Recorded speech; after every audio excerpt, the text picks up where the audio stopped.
Margaret drove home from the restaurant with both hands steady on the steering wheel, the city lights blurring past the windshield as Lake Shore Drive curved along the dark edge of the water. And the conversation replayed in her mind not as an argument, but as a transaction that had already been approved without her signature. Her brick colonial house in Naperville stood quiet and orderly when she pulled into the driveway, the porch light casting a soft circle across the trimmed hedges she maintained herself every spring. Inside, everything was exactly where she had left it that morning, the framed photographs aligned on the hallway console, the grandfather clock ticking with patient regularity, the air carrying a faint scent of lemon polish. She set her purse on the kitchen counter and removed her blazer with the same measured movements she had used at the restaurant, then poured herself a glass of water and sat at the oak table where she had once helped Vanessa with algebra homework decades earlier. The house felt larger than usual, 2,400 square feet of carefully managed independence, and the silence was not heavy but clarifying. She opened her laptop and logged into her retirement account, entering each password deliberately, watching the numbers appear on the screen with their familiar precision. The balance represented more than money.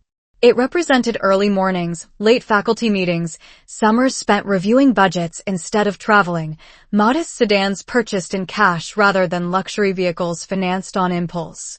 It represented restraint. A notification icon blinked in the corner of the screen, a reminder from her financial advisor about a scheduled review next Tuesday. Margaret remembered what her father had said about moving funds next week, and she realized that he must have spoken to someone already, perhaps under the assumption that parental authority extended indefinitely. She checked the authorized users on her account. There were none. She had never added anyone, not even when her husband was alive. She believed in shared decisions, but she also believed in documentation. Her phone buzzed on the table, and Vanessa's name lit up the screen. Margaret let it ring once, twice, 3 times before answering. Vanessa's voice carried a mixture of excitement and expectation. She spoke about guest lists, about a reception hall that could seat 250 people, about a honeymoon in Italy that required early booking. She did not ask how Margaret felt. She did not mention the conversation at dinner. Instead, she used phrases like family support and coming together and everyone pitching in. Margaret listened, offering small acknowledgments, her tone even and courteous. When Vanessa finished describing the menu options for the reception, Margaret asked a single question. Had the contracts already been signed? There was a pause on the other end of the line, followed by a light laugh and an assurance that deposits were non-refundable, but everything would be handled once the funds were transferred. Margaret ended the call politely and closed her laptop for a moment, resting her palms flat against the wood grain of the table. She remembered the years after her husband passed away, when well-meaning relatives suggested she move into a smaller place, something easier to manage, something closer to them. She had stayed. She had maintained the house, replaced the roof last summer for $12,000 paid in full, updated the furnace before winter, balanced every account with care. Independence had never been accidental. It had been chosen, maintained, protected. She reopened the laptop and navigated to the security settings. 2-factor authentication was enabled. Contact preferences were updated. She wrote a brief email to her financial advisor requesting confirmation that no third-party discussions regarding her assets would proceed without her direct written consent. The tone was professional, calm, unmistakable. When she finally turned off the kitchen light and walked upstairs to her bedroom, the house did not feel lonely. It felt secure.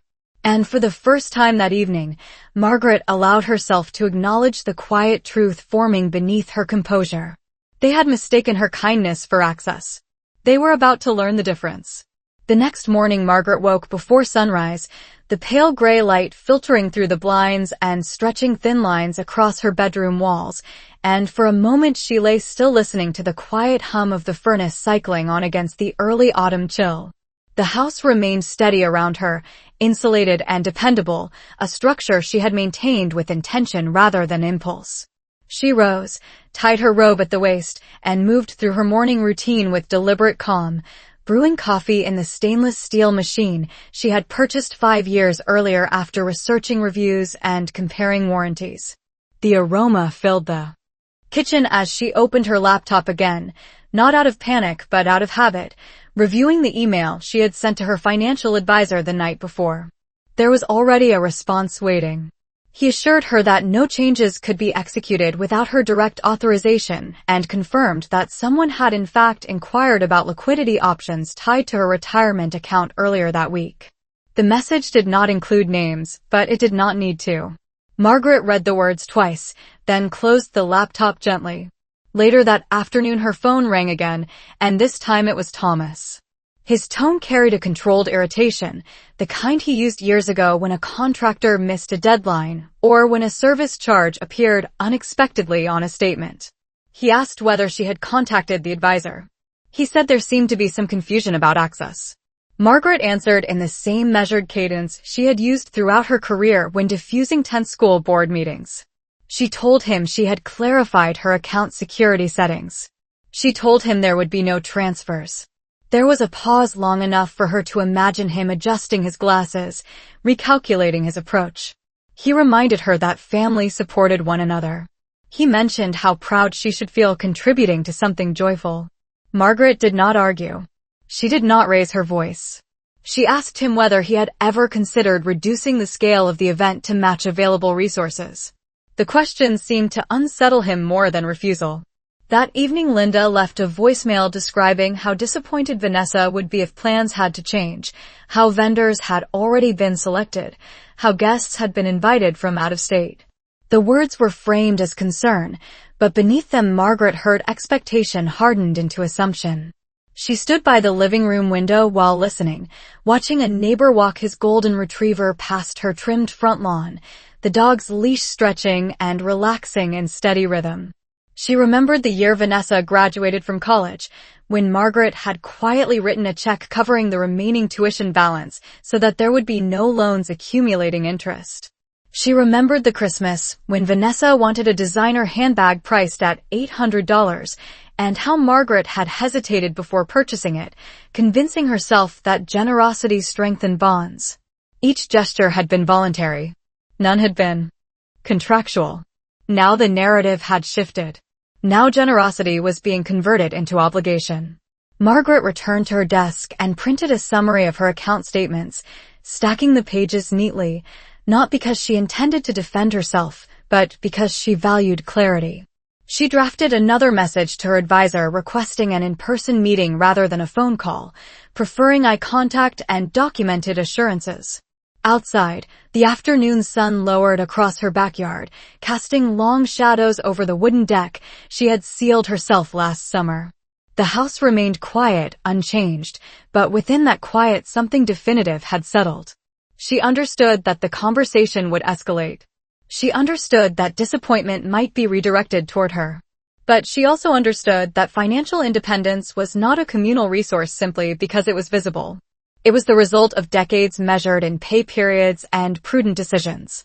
And she was not prepared to convert it into a wedding budget without consent. 2 days later, Margaret sat across from her financial advisor in a quiet office overlooking a row of maple trees beginning to turn red and gold. The October sunlight diffused through tall glass windows that reflected a city moving at its usual pace. And she noticed how steady her own reflection appeared in the polished conference table. The advisor reviewed her account history on a tablet, confirming once more that no external authorization existed and that any attempt to initiate a transfer without her consent would be declined automatically. Margaret listened carefully, asking precise questions about beneficiary designations, trust structures, and temporary liquidity limits, not because she doubted her decision, but because she believed clarity was a form of protection. She requested that a written confirmation be added to her file stating that all future discussions regarding her assets required her physical presence and signed approval. The advisor nodded, understanding the tone beneath her composure. When she returned home that afternoon, a white envelope waited in her mailbox, addressed in Vanessa's looping handwriting. Inside was a glossy invitation sample, embossed with gold lettering and a photograph of the lakeside venue, accompanied by a handwritten note describing how meaningful it would be to celebrate as a united family. The note did not mention money directly, but the implication lay beneath every carefully chosen word. Margaret placed the invitation on the kitchen counter and removed her coat, then stood quietly for several seconds, looking at the image of white chairs arranged in perfect symmetry along the water. She imagined the cost of each detail, the catering staff, the rental linens, the floral arrangements that would wilt within days. She remembered her own wedding reception decades earlier, held in a modest church hall with folding tables and homemade desserts, where the focus had been on vows rather than spectacle. That memory did not carry regret. It carried simplicity. Her phone vibrated again, and this time it was Linda asking whether Margaret had reconsidered, reminding her that deposits had deadlines and that vendors required confirmation. Margaret answered calmly that she had not changed her position. There was a silence heavy with disbelief, followed by a shift in tone from persuasion to disappointment. Linda spoke about sacrifice and family loyalty, about how Vanessa had always admired her older sister's success. Margaret did not respond to the emotional framing. She asked instead whether Vanessa had created a realistic budget based on her own income. The question was met with another pause, then with a suggestion that such practicality felt unsupportive during a joyful season.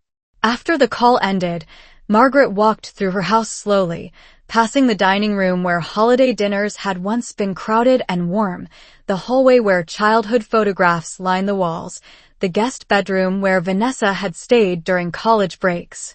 None of those memories had been transactional. They had been voluntary. She stopped at her desk and opened a folder containing documents related to her estate planning, reviewing the structure she had established after her husband passed away. Her assets were organized methodically, allocated with long-term intention rather than impulse. She considered how easily assumptions could erode boundaries if left unchallenged.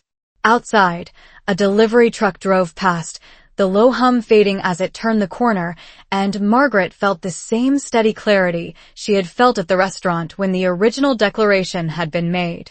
The pressure was increasing, but so was her resolve. She understood that refusal would be interpreted as selfishness, that narratives would be rewritten to cast her as withholding. Yet, she also understood that access, once granted without limits, rarely returned to its original boundaries. She folded the invitation neatly and placed it inside a drawer, not discarded, not displayed, simply set aside. The decision had already been made. The expectation would not become entitlement. By the end of the week, the tone of the phone calls changed from persuasion to pressure, subtle at first, and then increasingly direct, as if repetition alone might soften her position. Thomas called again on Friday afternoon while Margaret was pruning the rose bushes along her front walkway, her gardening gloves dusted with soil and the air carrying the crisp scent of fallen leaves. She let the call go to voicemail, finished trimming the last stem with steady precision, then returned inside to wash her hands before listening to his message. His voice was firm, measured, reminding her that family reputation mattered, that guests were expecting something memorable, that backing out now would create embarrassment.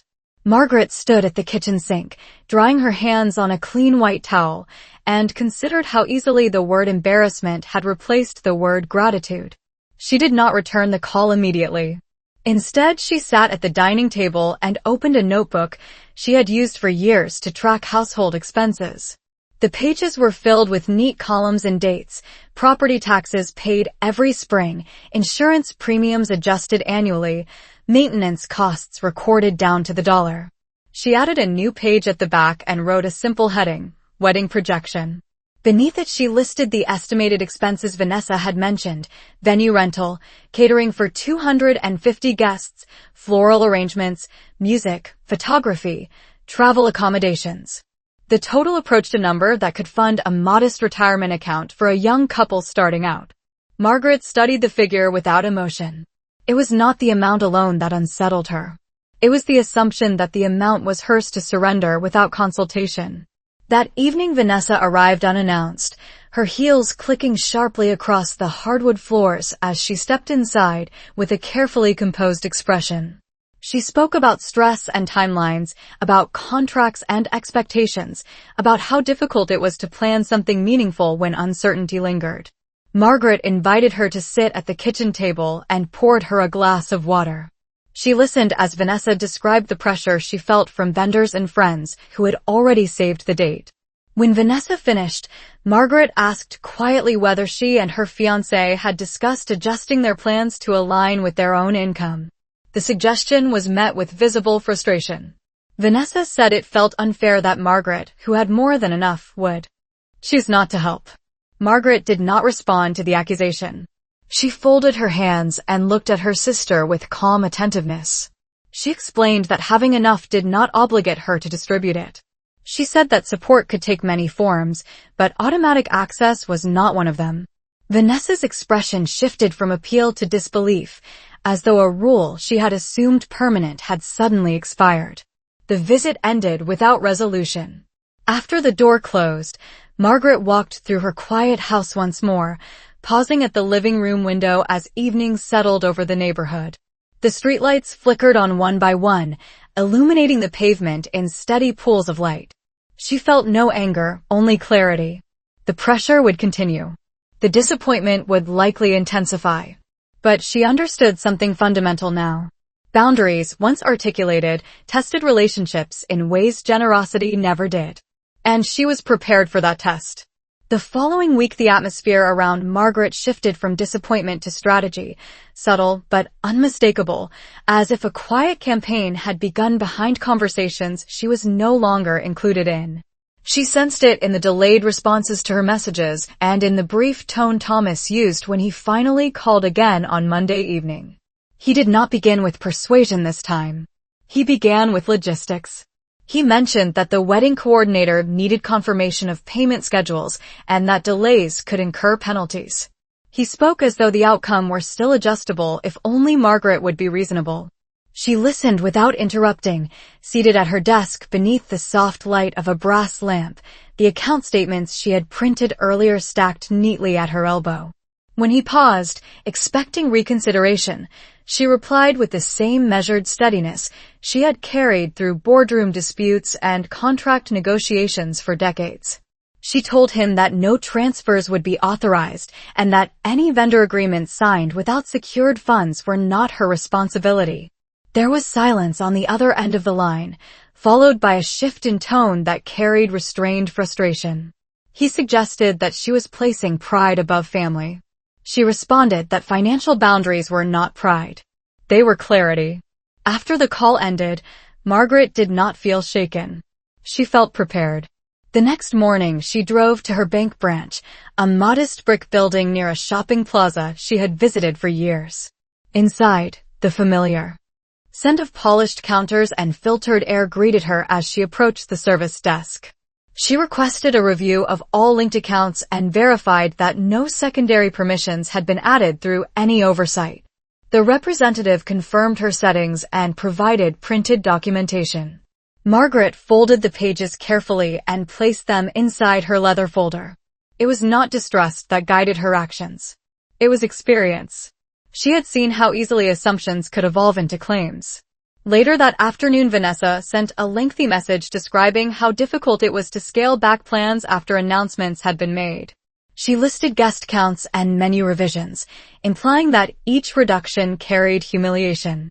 Margaret read the message twice before responding. She wrote that celebrations could be meaningful without excess and that commitment did not require spectacle. She did not mention numbers. She did not defend her savings. She simply reiterated that her accounts would remain under her sole direction. Hours passed without reply.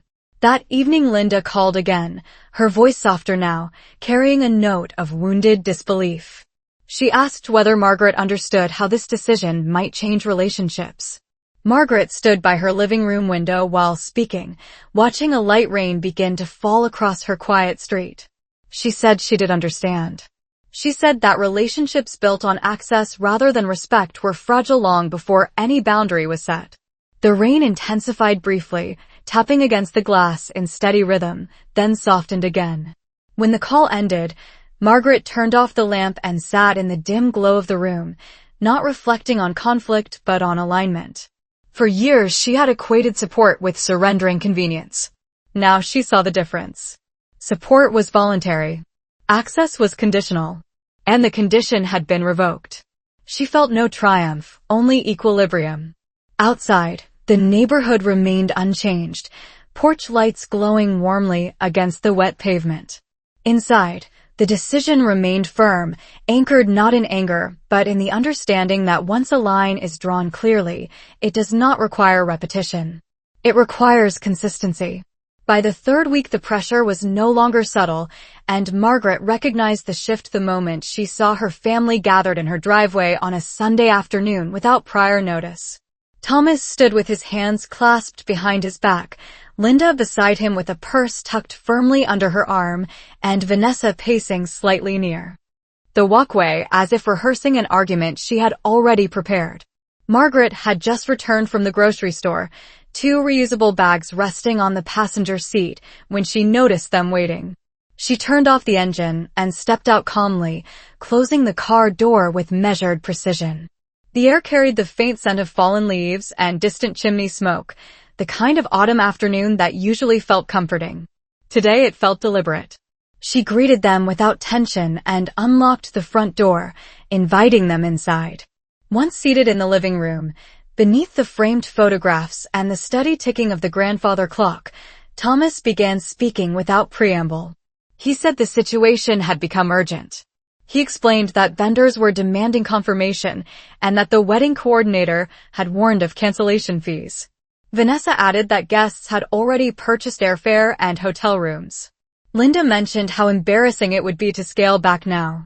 Margaret listened without interruption, her hands resting lightly on the arm of her chair. When Thomas finally paused, expecting negotiation, she asked a single question. Had any of them signed contracts contingent on funds that were not yet secured? The silence that followed was brief but revealing. Vanessa admitted that deposits had been made with the assumption that the remaining balance would be covered.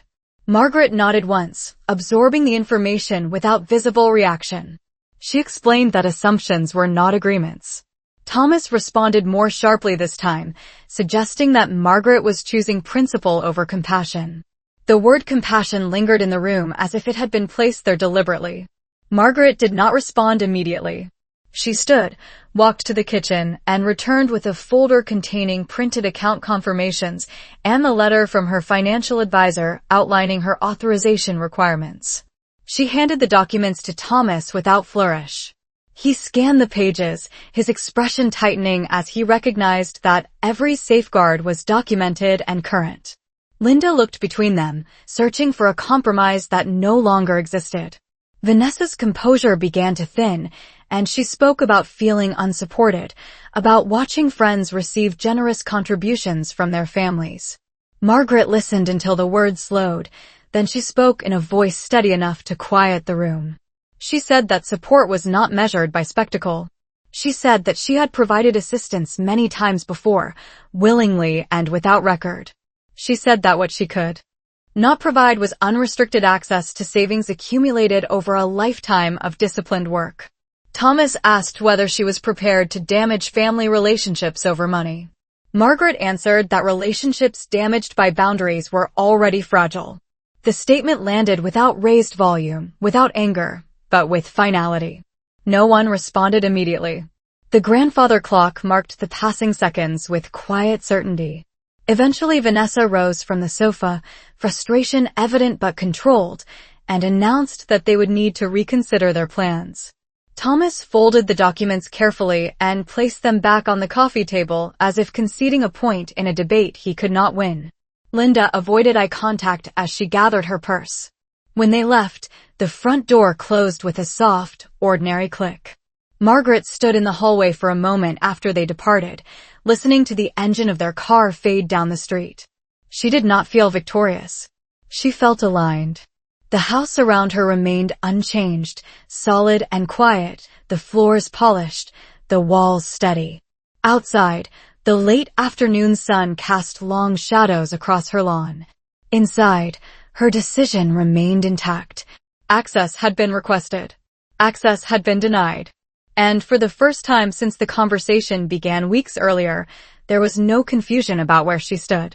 In the days that followed the confrontation in her living room, the silence from her family became deliberate, almost strategic, as if withdrawal might succeed where pressure had failed.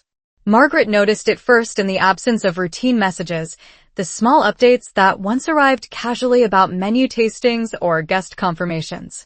Now there was nothing. No photographs of centerpiece samples.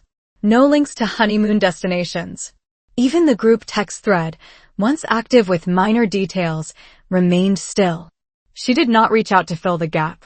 Instead, she resumed her usual rhythm, rising early, walking 3 miles each morning through her neighborhood before the traffic thickened, stopping briefly at the local bakery for coffee and exchanging polite greetings with familiar faces who knew nothing of the tension unfolding behind closed doors. The steady cadence of her days grounded her, reinforcing the quiet stability she had built long before wedding plans entered the conversation.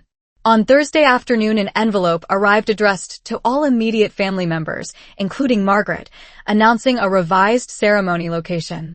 The lakefront venue had been replaced with a smaller banquet hall in a nearby suburb, one that seated 100 guests rather than 250.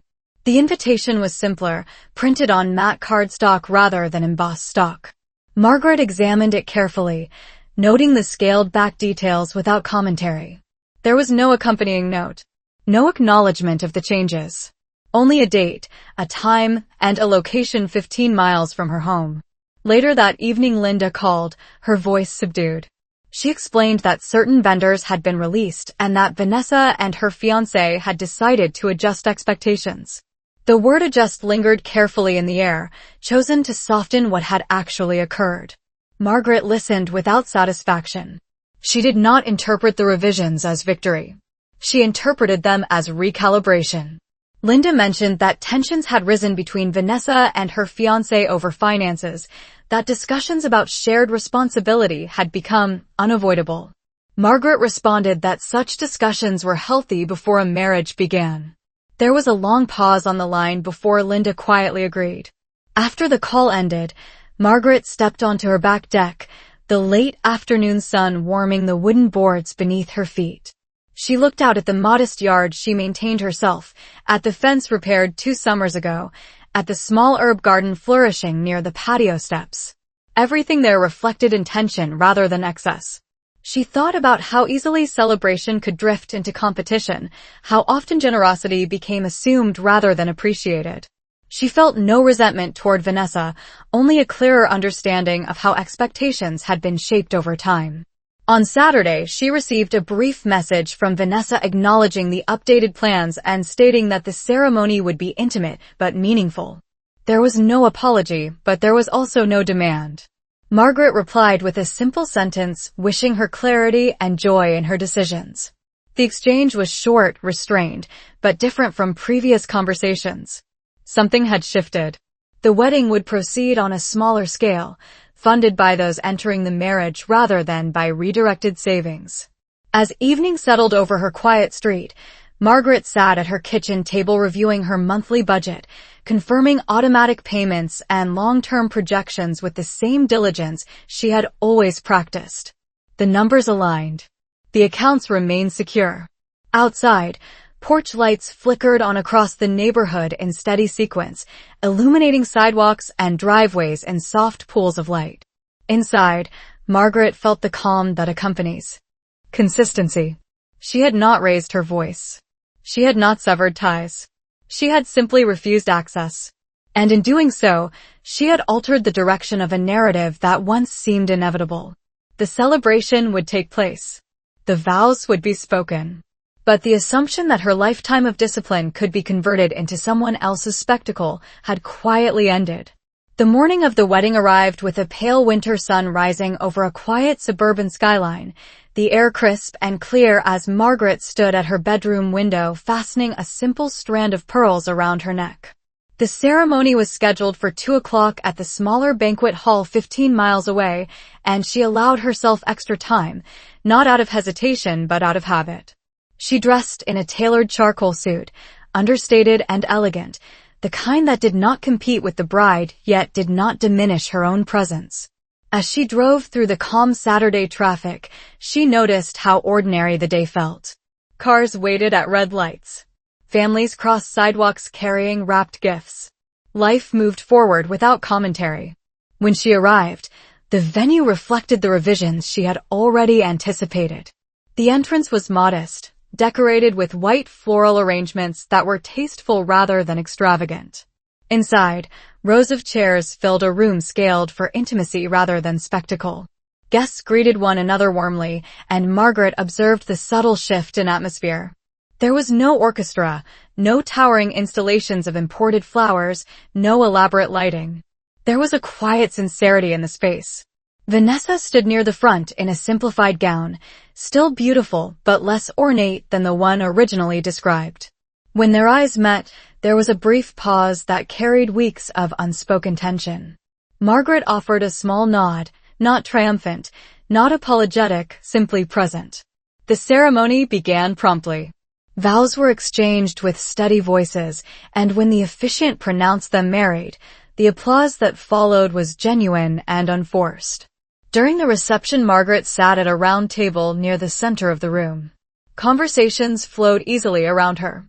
Thomas and Linda remained cordial but reserved, as if recalibrating their understanding of her. Vanessa approached midway through dinner, her expression composed. She thanked Margaret for attending. The words were simple, but their tone held a nuance absent from previous exchanges. Margaret responded that she wished them stability and wisdom in building a life together. The exchange was brief yet balanced. Later, as guests mingled and the cake was served, Margaret stepped aside toward a quiet corner near a window overlooking the parking lot. Outside, late afternoon light reflected off windshields in steady glints. She considered how different the event felt from the grand vision once proposed. It was smaller, yes, but it was real. It was funded within limits rather than beyond them. As the evening drew to a close and she walked back to her car, the cold air brushed lightly against her face. She did not feel excluded. She did not feel victorious. She felt aligned. In the weeks that followed, communication resumed gradually. Conversations were more measured. Assumptions were replaced with requests. The pattern had shifted. Margaret returned to her routines, reviewing her investments quarterly, tending her garden in spring, repainting the front porch in early summer. Her accounts remained secure. Her home remained steady. The boundary she had drawn had not fractured the family as feared. It had clarified it. And in the quiet consistency of her days, she understood something that did not require announcement. Respect does not emerge from access. It emerges from clarity. The wedding had taken place. The vows had been spoken. And the savings accumulated over a lifetime of discipline remained exactly where they belonged.